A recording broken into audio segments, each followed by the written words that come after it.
Good evening, everyone, and thank you for showing up. Well, as you know, this guest lecture is organized by PINE, short for Pluralism in Economics, Maastricht. We exist since 2014 already, and we aim to foster a debate about plurality in economics, because contrary to what you might learn in university, there's only one right theory on how things are, but there are actually a variety of viewpoints, and we want to introduce them to you. We organize guest lectures as today, but also workshops or reading circles, and also whatever you feel like you want to organize. So in a sense, PINE is also what you want to make it, because we think economics needs to become more diverse. And today we will talk about the housing crisis, which unfortunately many of us feel their effects, unfortunately. And while today Josh Ryan Collins will introduce us to the bigger picture, we will also hold a workshop in 2 weeks where we focus on the local housing crisis here in Maastricht. And we will send a sign-up link in the chat in case you're interested to join and find solutions together with us on how we as a city could tackle the problem. Yeah, and now I give it on to you, Jan. Thank you, Hannah. So today with us is Josh Ryan Collins. He is a senior research fellow in economics and finance at the UCL Institute for Innovation and Public Purpose. And his main research topics are credit and land and housing and how all these things relate. And he is also kind of a pluralist, so his research is very cross-disciplinary. He combines a lot of schools like disciplines like macroeconomics, economic history, sociology, but also political economy. And he draws from different economic schools like post-Keynesian, institutional, or evolutionary theories. So I think for this alone, he fits very much in this context of our initiative for pluralism in economics. And so today he will speak about housing. He has also published extensively on it. For example, the book Rethinking the Economics of Land and Housing, which he co-authored together with Toby Lloyd and Laurie McFarlane, and which was also included in the Financial Times top 12 economics books of 2017. So this is pretty impressive. And also more recently, he published the book, Why Can't You Afford a Home?, which will also be the topic of this lecture. And so without further ado, I would give the floor to you, Josh. Thank you very much for being here with us. Thank you, Jan, and well done for creating PINE Maastricht. I'm always very happy to see so many pluralist economics societies springing up around the world, and very happy to speak to students who appreciate the need for different perspectives on some of these big problems that we have. So welcome everyone, thanks for joining me. I'm going to talk, as Jan said, about the economics of housing and zoom in on different explanations for why house prices are so high relative to our incomes.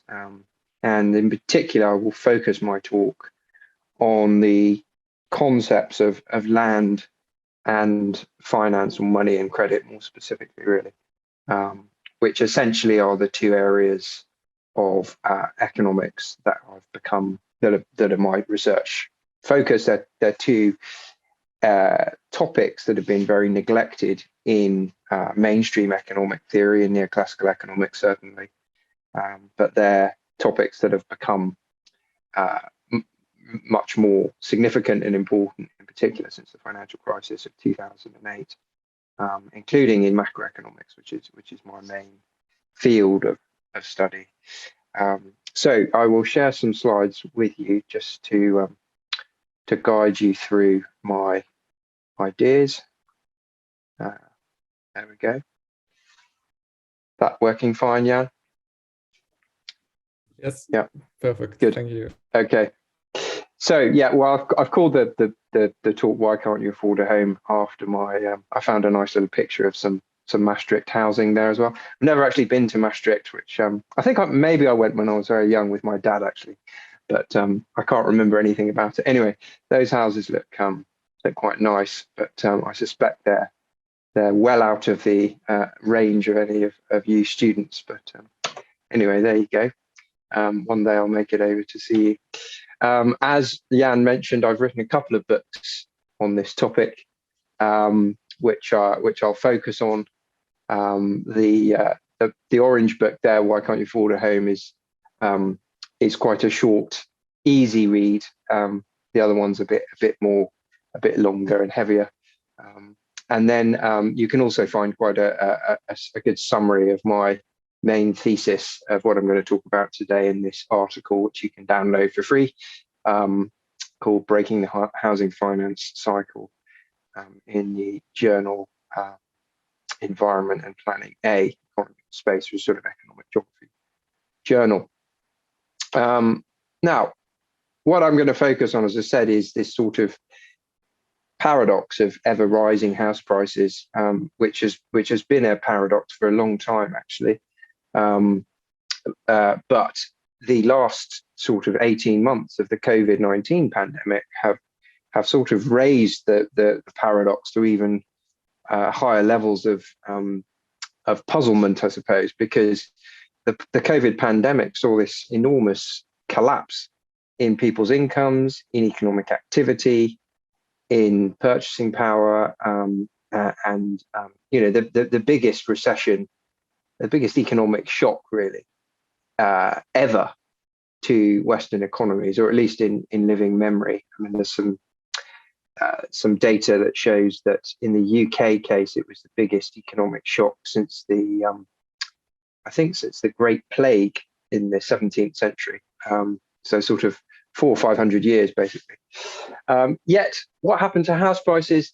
They just carried on going up. In fact, they increased. The rate of growth in house prices increased during the pandemic period, as you can see in this chart, in these two charts. The one on the left showing a couple of advanced economies. You can see the sort of upturn over the last year, and then the US. That US chart just shows you that this increase was the case across all different types of housing. Now, that's interesting because one of the theses about what's driven rising house prices during the pandemic is the sort of race for space that people basically, people living in cities decided if they were going to be working at home a lot more, then they would use any savings they have to buy a bigger property or move out of the city. But what this chart interestingly shows you is that actually densely populated areas saw higher house prices than more sparsely populated areas. So in the US case anyway, that doesn't quite seem to be the case. So, a real puzzle there. How do you have rising house prices when it comes to falling so fast? If we go back in history to the 1970s, when you first start getting decent quality data on house prices, this data is from the OECD's analytical house price. It's freely available online. What I've done here is I've plotted the house price to income ratio averaged across, I think it's 16 OECD economies, and plotted it against the long run average, which is the black line so it's plotted against 100, which is the long average. It's a standardized house price to income and ratio there. And what you can see there is there was some evidence of a kind of equilibrium in this measure, which is the sort of standard measure of affordability for housing. There's a bit of volatility, but there's some evidence of some sort of equilibrium. until you get to the late 1990s, when you have this enormous increase in house prices relative to incomes, the housing boom that led up to the financial crisis of 2008. And then you have a sharp fall. But what's interesting is that fall doesn't bring that house price to income ratio back towards its long run average. It picks up again from about 2012, 2013. And of course, recently we've seen it rise even above the peak of the 2008 crisis, again, on average across high income economies. So something's changed. It would appear something fundamental's changed. It would appear in this relationship between house price to income. Now, if you look at the Netherlands, you can see it sort of vaguely follows the average, but there was a sort of got on sort of hyper drugs from the 1990s, really steep rises in house prices up to the crisis, and then a kind of sharper fall post-crisis, but again picking up more recently. So nothing that odd about the Dutch experience relative to the average, except a slightly more rapid increase. One of the interesting consequences of rising house prices relative to incomes, it's a rather obvious one, is that it's led to a fall in the levels of home ownership in some of the major advanced economies. And interestingly, the biggest falls have actually been in those economies, the Anglo-Saxon economies, where the concept of home ownership is politically strongest or culturally strongest. As you know, we Anglo-Saxons are very attached to owning homes. It's sort of a key element of our concept of capitalism, the home owning democracy, Margaret Thatcher's famous phrase. But actually, we've seen house price levels of home ownership falling from a peak of around 70% in the sort of early 2000s down to closer to, on average, 65% more recently, and that pattern's continued. The data, if you map it up to more recent times, continues. And of course, this is averaged across all age groups. But if you looked at the under 35s, for example, you'd see a much bigger drop off in the levels of home ownership. As many of you will be aware, it's now almost impossible to buy a house if you're under the age of 35 in many cities in Europe. So clear kind of political as well as economic challenge presented by this rise in house prices. Now, how do we explain this? What is the explanation? So one of the explanations, one of the most popular explanations out there is, and this is the dominant explanation in policy, I would say, and some parts of, in some schools of economics, probably the more mainstream schools, is that it's a supply problem. We're just not building enough homes to meet the demand from increasing populations, increasing levels of immigration, and this is there's just simply too much demand relative to supply, too much demand for housing as a place to live, essentially, from growing populations. Now, if you believe that's to be the case, if you believe we're simply not building enough physical properties for people to live in, i.e. to use housing as a consumption good, one would also expect that the rents would be rising relative to incomes. But in fact, that's not the case. In fact, rents have broadly tracked incomes. Again, on average, lots of diversity. Rents in big cities tend to go up faster than in other parts of the country.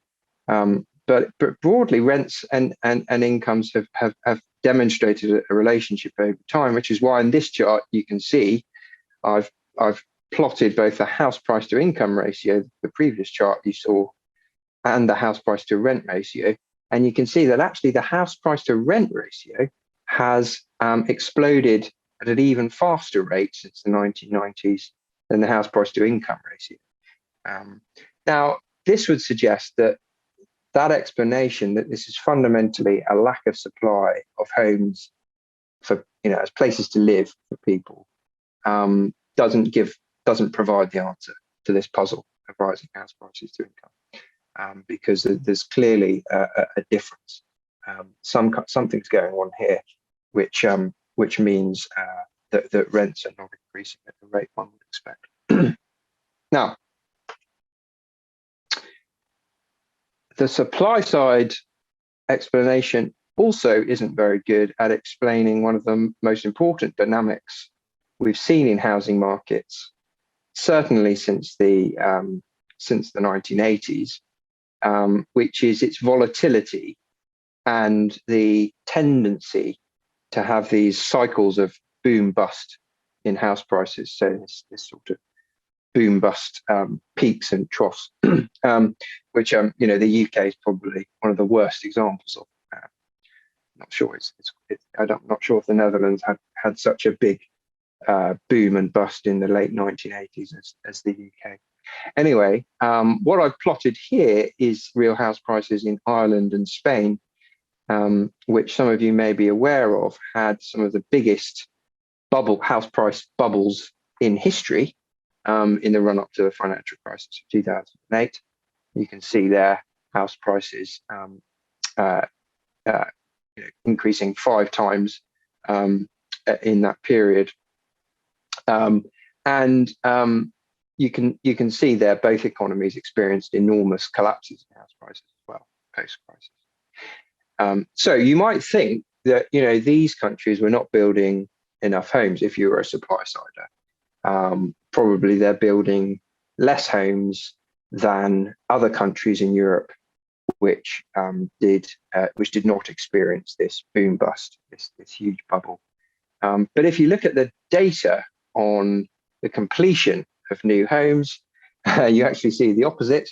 You see that Ireland and Spain were building, running up to the peak of the crisis, were building many, many, many more properties, more houses than every other European country, essentially. In fact, over double the number. So they were building more, yet prices were still increasing at this incredibly rapid rate. So again, the supply side argument doesn't seem to explain this puzzle. Now, the answer to the puzzle, I believe, it lies in a better understanding of the role of land and the role of finance in the housing market. And that's what I'm going to spend the rest of the lecture talking through. So on land, what you find if you disaggregate or if you track the price of land separately from the price of housing, and you need to understand house prices as made up of the cost of the structure, the physical building, and the land underneath it. So a house price is a composite measure of the land underneath the house and the bricks and the mortar and the labor involved in building the house. And what you can see here is in the US case that up to the 1990s, there's evidence of a relationship between land values and house prices. But from the 1990s onwards, you have this explosion in land values, land prices, that they're going up much faster than the price of actually building structures. And the same sort of pattern you can see in the UK. So it's land that seems to be driving this. Is changing in land values that seems to, rather than changes in the cost of building houses, the bricks and mortar and the labor, that seems to be driving this. And in fact, there's some very good research by some German economists, Schulerich and Christina Knoll, which show that around 80% of the increase in house prices since the 1950s in advanced economies can be explained by rising land values rather than the cost of housing, building houses itself. So land's the key ingredient here. But what's driving land values is the question. And my answer to that is, there are a number of factors, but the key factor, the elephant in the room here, is finance. It's the role of finance and credit, bank credit in particular. Now, what you need to understand about land and finance is they are, as I said, commodities that are very poorly understood or neglected in economic theory. But they're also commodities that have quite opposite properties.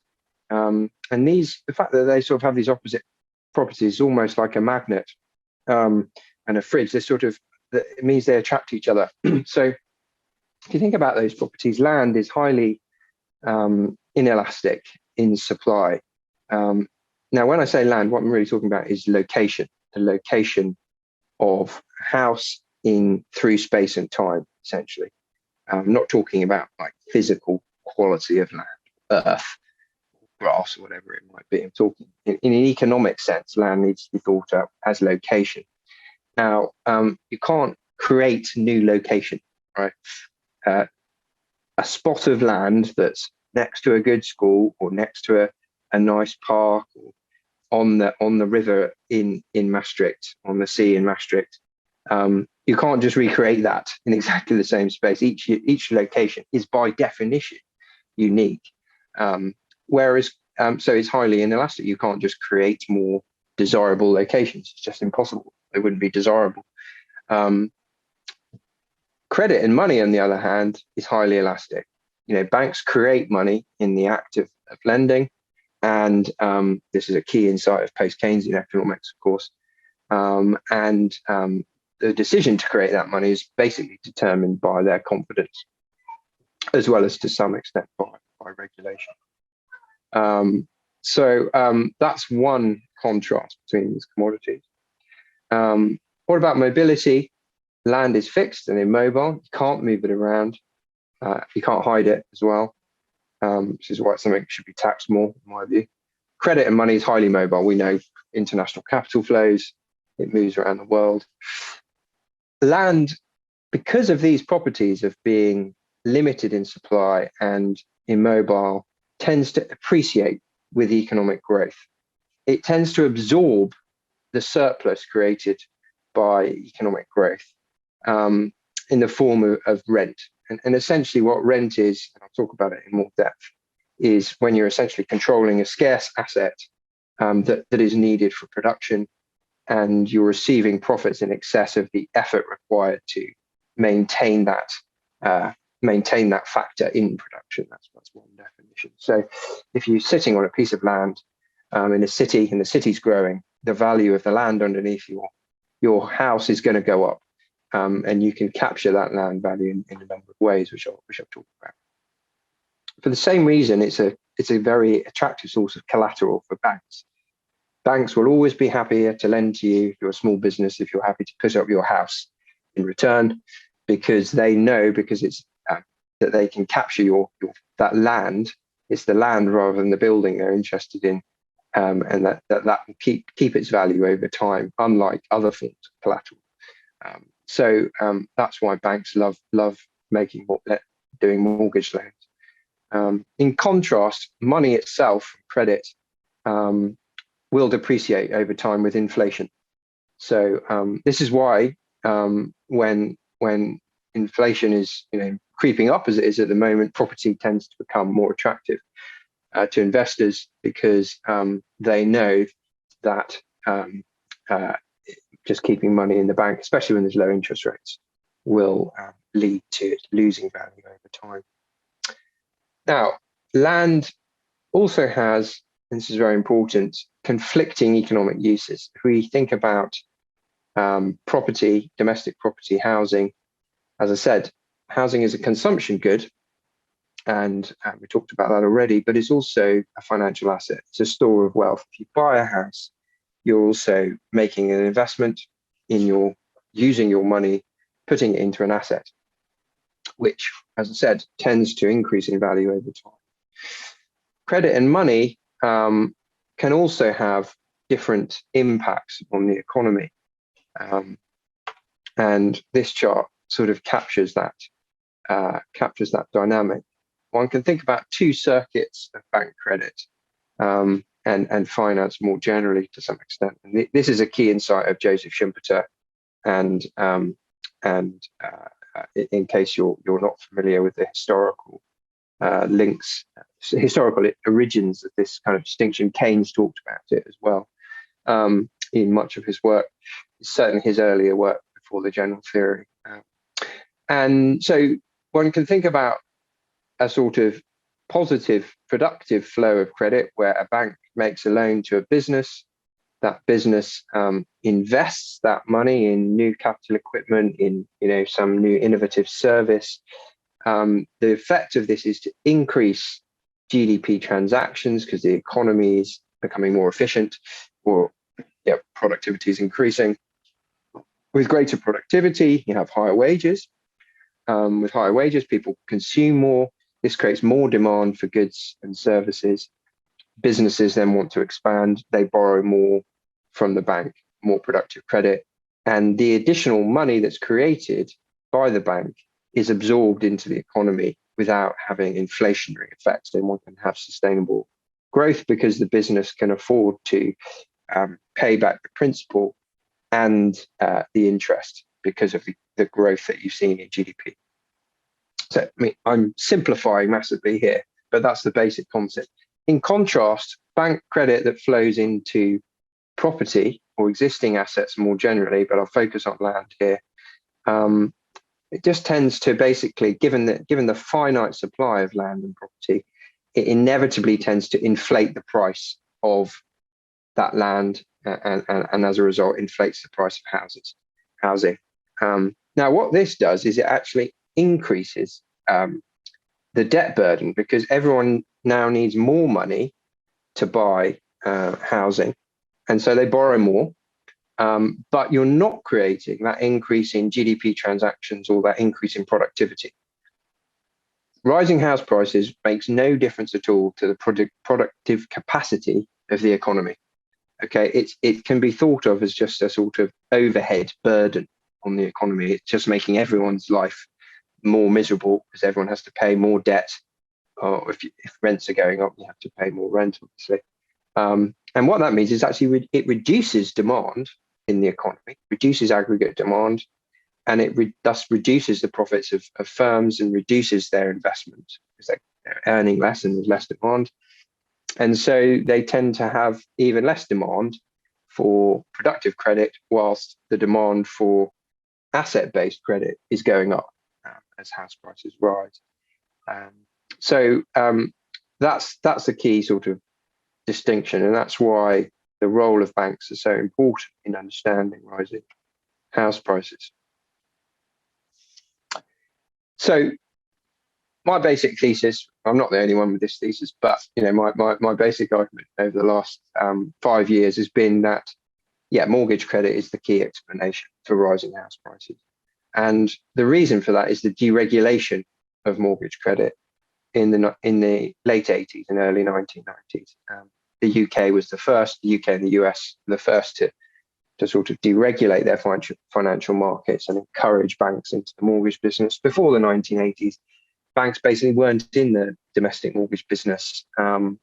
This was a cartel run by cooperative banks or building societies, savings and loans companies in the United States, and you'll have the equivalent in Europe as well, mutual mortgage banks. And they were allowed to make loans at much lower interest rates. They had very conservative lending models. So they tended to only give you a loan if you had a lot of savings over many years, or you had a big deposit. All of this was liberalized. The whole market was liberalized in the 1980s, and big banks were allowed to compete with building societies for provision of mortgage credit. And they ran into mortgage lending, and mortgage lending started to increase very rapidly, in particular from the 1990s, late 1990s. You can see that here, the blue line is mortgage credit. The orange line is non-mortgage credit, which includes consumer credit, but it's mainly business credit. It's mainly lending to firms. That's sort of more productive form of credit I was talking about. And you can see mortgage lending overtaking business lending from the mid-1990s. And I've also plotted on the right-hand chart there, the right-hand axis, real house prices, and you can see that close relationship between rising mortgage credit and real house prices there. So that's the sort of central thesis, and this just shows you the period the most intense period of mortgage market deregulation and innovation. One of the key innovations was the development in the late 1990s of residential mortgage-backed securitization. And this is a process by which banks, rather than just making money from the interest rate differential between the interest they pay on deposits and the interest they charge on mortgage loans, started to make money from making lots of different loans, packaging them up and into securities, loans of different risks, and selling them on to institutional investors into capital markets. And this was a key culprit in terms of the financial crisis of 2008. At the same time, liberalisation was also enabling banks to fund themselves in different ways. So they were getting funding from wholesale markets and shorter term finance, not just from deposits, domestic deposits, which are the safest form of financing banks. And when the value of many houses started to fall in the financial crisis, the providers of this short-term finance to banks suddenly got very worried the banks wouldn't be able to repay their loans and started to pull the liquidity out of the banking system. And this was the primary cause of the financial crisis, certainly in the UK and US, which then spread throughout the whole world.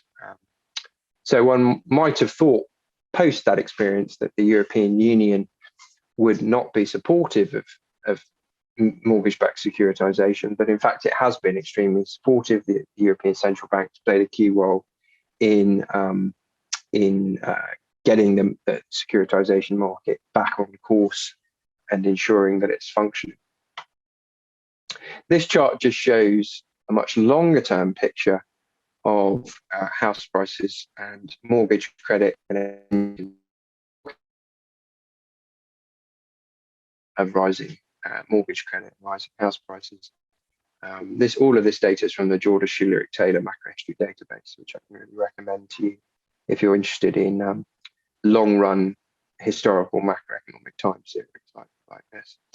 Of course, the other development that's played an important role in all of this is real interest rates have been steadily falling since the 1990s again. In fact, even since the 1980s, if you go back further. Now, this is important in explaining that differential between the fact that rents have not changed that much, but house prices have. It obviously makes borrowing much cheaper if interest rates are lower, and that makes buying a house a much more attractive proposition relative to holding your money in some other form of safe asset, such as government bonds, for example. So the blue here is the US 10-year government bond rate, and the grey line is the world long-run interest rate. Of course, inflation has also been falling. That's now changing, it seems. So interest rates may also pick up. So this dynamic may be about to change. Anyway, clearly lower interest rates have been a factor. Now, when you have the opportunity to buy land, this gives the opportunity to own land and generate these economic rents I was talking about before.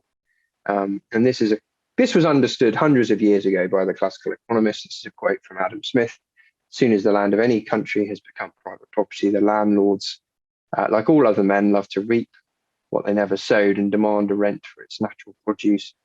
And I'm going to sort of move on now to how we deal with this problem of rising house prices and the financialization of housing. But I wanted to make the point, really, that the classical economists recognized this problem many, many hundreds of years ago. And they proposed, actually, some of them proposed to tax these land rents, so to tax the rising value of land, to socialize those rents. Others, like Marx, proposed to just nationalize land, Proudhon. But what we've seen, the other factor, I suppose, in driving up the demand for housing as a financial asset has been actually the decline in the taxation of property, which has been going on for a long time, even before the deregulation of the financial system. Since the 1960s, certainly in the US and the UK, we've seen declining relative property taxes relative to other forms of tax. So this just shows the US case. The US, you saw a shift, certainly since the Second World War, of tax away from property and onto income, onto consumption, VAT, cars, but the same pattern can be seen. As soon as home ownership essentially became the majority tenure, you started seeing a lot of political pressure to reduce taxes on property. And of course, that meant that people could capture more of those land rents. I'm going to skip this slide, just skip forward a bit, because I want to get on to the alternatives and the solution. But this chart just sort of tries to summarize the dynamics I've been talking about. We have this combination of different dynamics. You have low interest rates, you have financial deregulation and innovation, which means you have this expanding residential mortgage-backed securities, bank credit and capital markets becoming more linked together, new sources of funding for banks, an increasing shift towards lending against mortgages, which are more attractive because they're the best sort of collateral, rising house prices, rents being captured as taxes fall, less subsidies on the demands on the supply side as well, more demand side subsidies, and a weakening non-market housing offer. That's the other part of the story, is that governments moved out of the provision of public housing and started to instead subsidize mortgages. So yeah, that these dynamics are sort of non-linear. They're and again, that's why, you know, linear models of the economy or general equilibrium models of the economy are not very good at explaining what's going on with house prices, because all these dynamics are reinforcing. So I talk about a housing finance feedback cycle, and you know, the key question is how do you break through this? And this idea that housing is now primarily being valued as a financial asset rather than a consumption good is also borne out by the dynamics in cities that you've seen since the financial crisis, where there's been this huge rush, this wall of liquidity flowing into housing, real estate in the world's global cities. And these cities have the prices of property and land in these cities have synchronized away from their hinterlands. So, you know, London, Berlin, Hong Kong, Amsterdam is probably in that category as well. The prices there have shot away from the prices in the rest of the country. Now, solutions. Where are things different? Well, you'll be pleased to hear there are some exceptions to this sort of iron law of the housing finance feedback cycle. And these are those countries. Korea is one. Germany, at least until maybe the last 5 years, you could say, was another one. House prices in Germany relative to incomes actually fell from the 1990s up to very recently. And then I've just put the Anglo-Saxon average there just as a comparator. So what was going on in these countries? Well, one explanation is they have different banking structures. The actual institutional structure of their banking systems is different. In Germany, they actually have banks which de-risk their loans not from demanding property as a form of collateral, but by developing relationships with the firms that they lend to over time, deep relationships for over many, many years, where, you know, the boss of the manager of the business is on the board of the bank and vice versa. A bit nepotistic, you know, it's a bit insular, one could argue, but essentially, this kind of relationship banking enables you to de-risk your loans but without demanding property, and that means there's less money flowing into property. It means, as a business, you can get a loan without putting up your house as collateral. So in Germany, around about 60% of banks are either cooperatively owned or they are local public banks, Sparkassen, Landesbanken, or cooperative banks. And these banks mainly lend to businesses.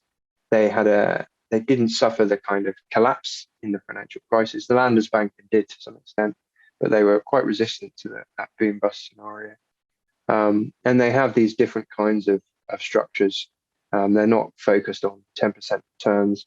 In the UK, in the US, and many other high income economies, the dominant model of bank is this shareholder bank, which does require this higher return, is focused on short-term returns. And because they're much bigger, they don't want to make small loans to businesses. They want to make big loans for mortgages, or in some cases to the financial sector.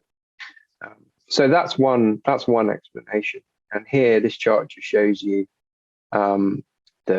compares the UK, with dominated by these mortgage-oriented shareholder banks, versus Germany, where you have these smaller, locally owned or cooperatively owned banks. You can see the colours are not quite right there, but the lending to non-financial corporations is around about 50% of GDP in Germany. It's only about 10 to 20% in the UK, whereas mortgage lending in the UK, the red line, is much, much higher than in Germany. So that's one factor. Of course, Germany also has one of the world's largest state-owned investment banks, the KfW, which again doesn't do mortgage loans. It does loans for physical infrastructure. It's played a huge role in Germany's green transition, subsidizing loans by the local banks, for example, for people putting solar panels on the roofs or insulating their homes. We've got no equivalent of that sort of bank in the UK. And one of the first and most successful of these state investment banks was the Banque Centrale du Crédit Immobilier et Industriel in France, which essentially financed the building of the railroads across Europe in the 18th century. And what's interesting about this is the term Crédit Mobilier. What we have today is banks that practice Crédit Immobilier. They essentially mainly do real estate. And that's the opposite of what we need. We need banks to be funding infrastructure, transport, and industry rather than real estate. So that's one sort of structural institutional things of the banking sector is really important. But financial policy can also play an important role. As you probably know, if you're interested in central banks, they target their interest rate policy targets consumer prices, not asset prices. So house prices are not taken into account in their measure of inflation, which means they've sort of benignly just let house prices shoot up over the last 30, 40 years. That could change. That needs to change, I would argue. We have had macroprudential policy where banks target the flows of credit to different areas of the economy and have repressed some mortgage credit. But it's not been sufficient to stop the growth in house prices, as I've explained. What I think we should be considering is a return to the more quantitative credit guidance that was widespread in the 1940 to 1970s period in many advanced economies, especially in Southeast Asia. It was used as well throughout the 70s and the 80s, and in China. And this is where the central bank simply tells commercial banks, you can only loan up to 10% of your loans, can go to this sector of the economy that we don't like, we think is speculative or at risk, creates financial stability risks. 60% of your loans have to fund productive activities, or have to fund manufacturing, or have to fund export-oriented industries, or have to fund green energy investments. This was normal. This was normal practice. It's totally foreign, the idea, to us now, but it was normal practice in that Keynesian period from the 40s to the 70s. You can see here the New Zealand of the first central bank to include house prices in its rate setting policy. And they have raised interest rates faster than almost any other country, I believe. So that's what you can do on the sort of finance side, but you can also do policy that tries to capture those land rents that I was talking about. So you can use planning tools, infrastructure levies, for example, to capture the uplift in value that comes from investment, particularly if you're if you're opening a new rail link, for example, or making some other major infrastructure investment, you build into the property, to force the property developers to pay you some money, retain a portion of that value uplift as a public sector organisation in the area.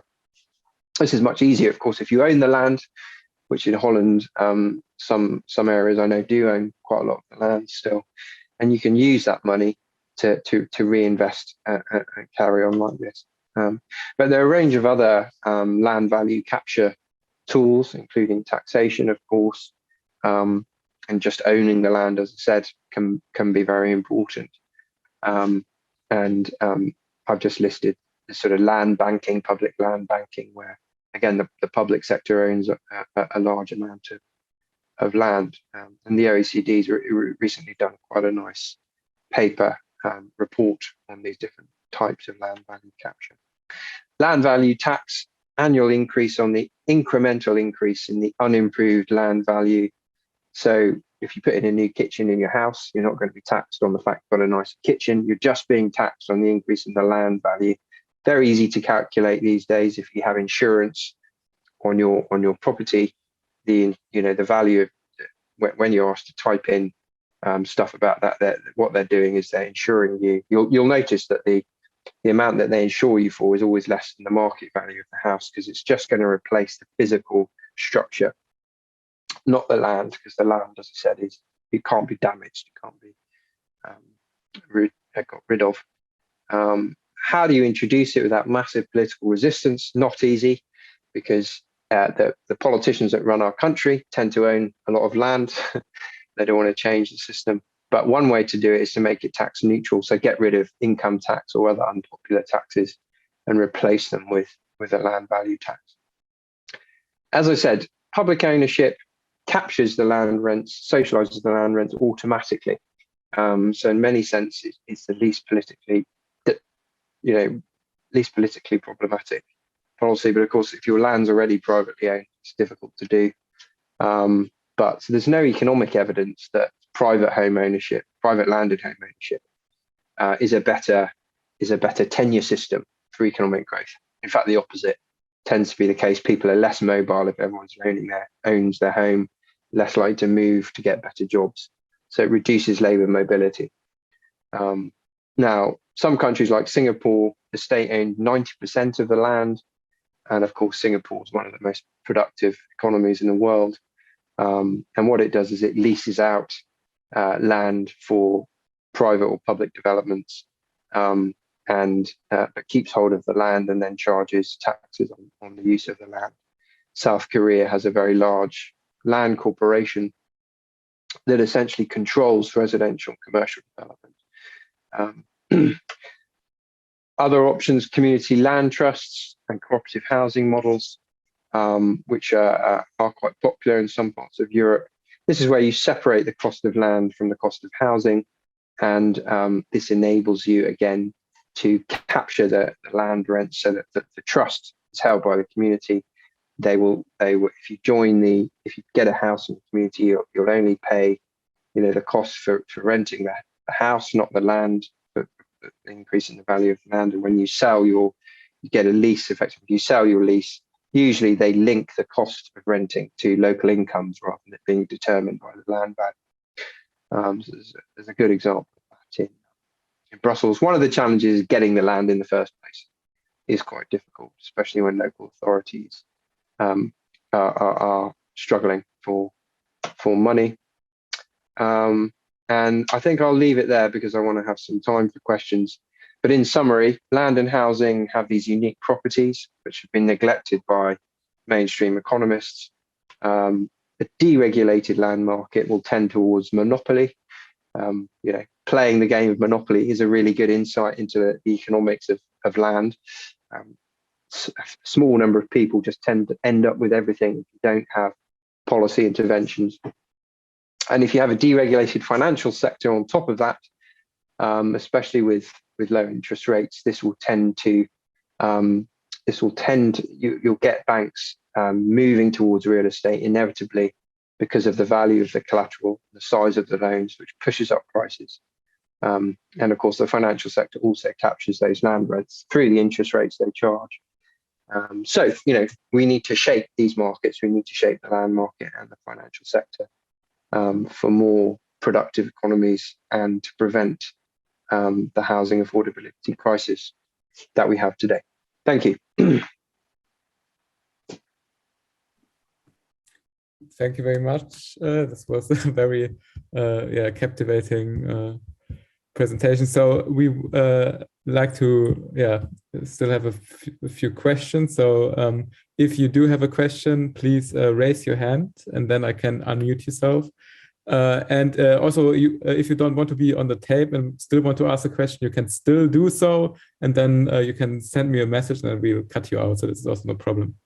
So I see a question from Cam already. So I will ask you can now unmute yourself and ask the question, Cam. Thank you, Jan. So I know a lot of your research circling around land and credit. So do you think it would, the housing price itself can become an indicator for a recession coming in the same way that you have an inverted yield curve or the decline of private debt in the economy? Yeah, that's my question. Do I think that falling house prices it should be an indicator of recession? Is that the question? Yeah. Yes. I mean, yes. Basically, yeah. I mean, when you have an economy where house prices are so central to growth. One thing I didn't talk about really was, of course, rising house prices in a liberalized financial system means you can withdraw. You can make home equity withdrawal. You can basically borrow against the rising value of your home to fund, consumption or putting a new kitchen or holidays. And that's been a key source of consumption demand in Anglo-Saxon economies. And so, yeah, falling house prices will reduce that will reduce consumption. And it will probably almost certainly lead to banks reducing their lending in general, but specifically to small businesses who are seen as the most risky lenders because the banks are worried about the value of their collateral falling and about the risk of people not repaying their loans. So you can very swiftly be in recession. But temporary falls in house prices, of course, are normal. It's when you have more sustained falls that you need to worry. Alex? Yeah, so Alex, you can now unmute yourself. Yes, good evening. Thank you very much for your very insightful talk. And I'm not an economist, but anyways, the question I would like to ask you is, what role do you see potential municipalities could play when it comes to leasing housing as a solution? And to counter the effects of banks and credit banking. So I didn't quite understand that. Did you say leasing housing?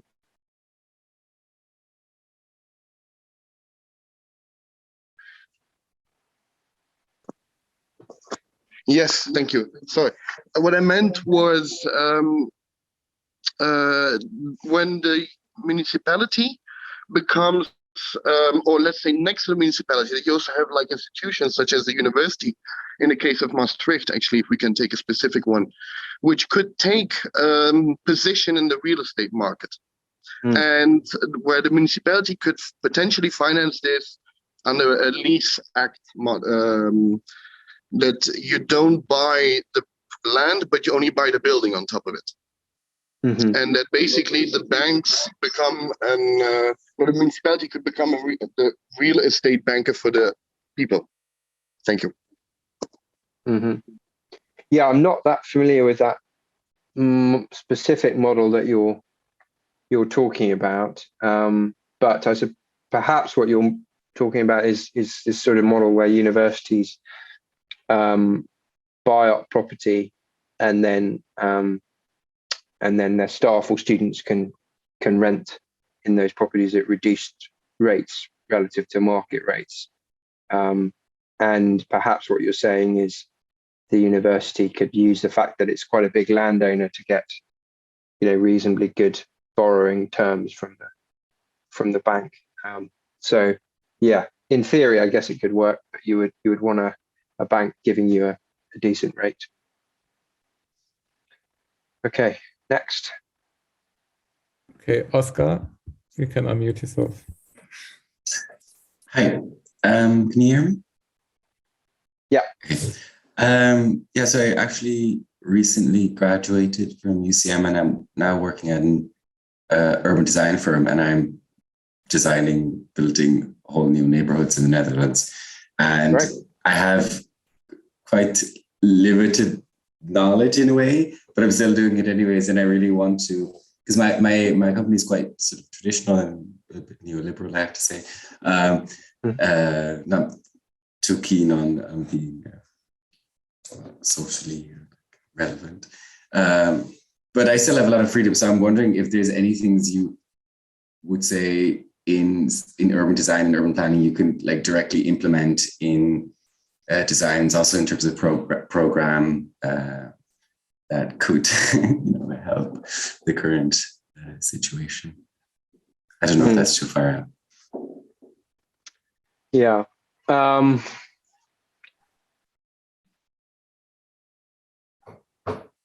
Yeah, I mean, what I would encourage you to do, I guess, is think about when you're designing, domestic property is just think about the tenure, for example, and the role of affordable. If you have some influence over the role of demand, really, can you build domestic properties that are going to be valued as places to live and not as financial assets? Really, that's the key. That's the key objective. So, building family homes rather than 2-bed luxury flats, if that's possible for you, would be the way forward. But probably those decisions are determined more by the local authorities, I guess, or the councils that you're working with. Right. Thank you.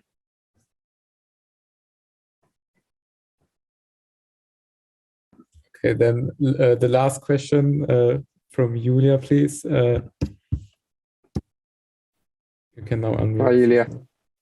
Hi, I had a question whether you could talk a bit more about the influence of the pandemic on rent prices, if that has changed anything, because I assume people want to have a nice home, therefore, are willing to spend more on rent, and at the same time, maybe distance to their employment area is less important because they can do home office. Yeah, there is some evidence of that in the UK, I think, of rents rising faster outside the cities, and more demand for rental property outside the cities. Rents in London, I think, have fell actually for a certain part of the pandemic. I think they're sort of picking up again now. But yeah, there's certainly evidence that people were leaving London, leaving the city, because they realised they could work at home and live in a much nicer place. So certainly more evidence of that. Whether that's necessarily a bad thing in the long run, not sure. I think it will balance itself out. There'll be a bit of a return to the cities as people realise they don't like sitting at home all day on their own. So I'm a bit less worried about that than what's going on with house prices themselves, which I think is more of a major issue. But I'm aware if you're a young person, it's a total nightmare because so much of your salaries are going into rents in the big cities. Yeah. Thank you. So we have already 9, so we have to stop here. Yeah, Josh, thank you very much for coming, and Thank you. It was a big pleasure for us. And also thank you everyone in the audience for coming. we're having an open meeting for new Pine members next week, Tuesday, if you're interested in that. So we're always looking for new members. And yeah, thank you very much, everyone. And we'll see you next time, maybe. Okay. Thank you. Bye-bye.